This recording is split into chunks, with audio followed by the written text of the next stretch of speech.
So सरले सोध्नुभएको छ सप्लिमेन्ट्स लिएर के हुन्छ भन्नुभएको छ है त।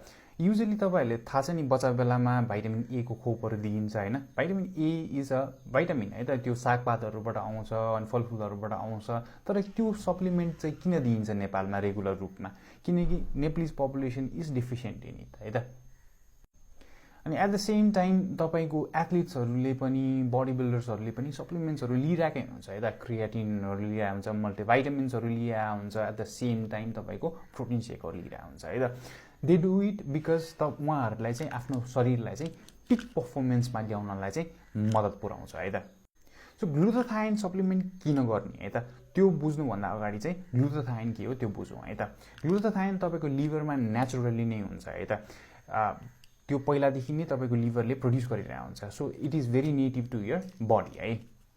अनि एट द सेम टाइम तपाईँ एज हुँदै जानुहुन्छ, तपाईँ यु ग्रो ओल्ड होइन, त्यति बेला चाहिँ तपाईँको लिभरमा ग्लुटाथाइनको मात्रा कम हुँदै जान्छ है त।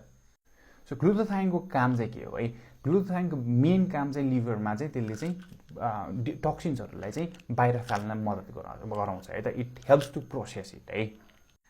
त्यसैले यो डिस्कभर हुँदाखेरि पनि, यो पत्ता लगाउँदाखेरि पनि साइन्टिस्टहरूले चाहिँ युज गर्दाखेरि चाहिँ केमोथेरापीको पेसेन्ट्सहरूमा चाहिँ युज गरिरहेको हुन्थ्यो है। यो चाहिँ केमोथेरापीको त्यो मेडिकेसन्सहरूलाई चाहिँ प्रोसेस गरेर बाहिर फाल्नलाई चाहिँ हेल्प गर्थ्यो है त, बडीलाई डिटक्सिफाई गर्नलाई चाहिँ हेल्प गर्थ्यो। अनि उनीहरूले एडेड इफेक्ट चाहिँ के पायो भने चाहिँ त्यो पेसेन्ट्सहरूमा चाहिँ ग्लो आउँथ्यो कि, ग्लुटाथाइन युज गर्दाखेरि चाहिँ ग्लो आउँथ्यो। त्यो किन भइरहेको थियो भनेर हेर्दाखेरि चाहिँ it helps to inhibit melanin, जुन चाहिँ तपाईँको बडीको त्यो डार्क पिगमेन्ट्सहरू हुन्छ है, त्यसलाई पनि इनिबिट गर्न चाहिँ हेल्प गर्थ्यो। त्यो कारणले गर्दाखेरि चाहिँ त्यो वाइटनिङ अनि ग्लोइङ इफेक्ट्सहरू आइरहेको थियो है त। सो अर्को प्र्याक्टिकल युज स्किन केयरको बाहेक ग्लुटाथाइनको के हुन्छ भने तपाईँको ग्लो गर्छ छालाको लागि। एट द सेम टाइम तपाईँको अनहेल्दी लाइफस्टाइल छ, तपाईँ ड्रिङ्क गर्नुहुन्छ, स्मोक गर्नुहुन्छ भने चाहिँ त्यसले त्यो टक्सिन्सहरूलाई बाहिर फाल्न चाहिँ हेल्प गर्छ है त। अनि if you are somebody who is struggling with होइन, तपाईँले अब कुनै पनि सिगरेट स्मोकिङ अथवा केहीहरू चाहिँ लतहरूलाई छुटाउनु खोजिराख्नु भएको छ होइन, अनि you want it to process fast, it will really help you to remove the toxins inside your body as well है। यसको स्किन कन्टको ग्लो चाहिँ फिलिपिन्समा बनेको हो and it is very very affordable at the same time very very effective है त।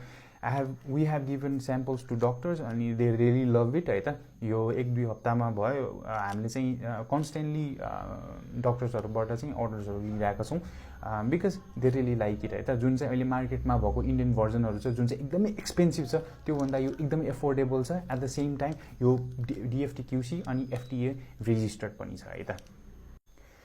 So give it a try guys. यो चाहिँ most affordable at the same time most effective glutathione in Nepalese market today. Hey, thank you.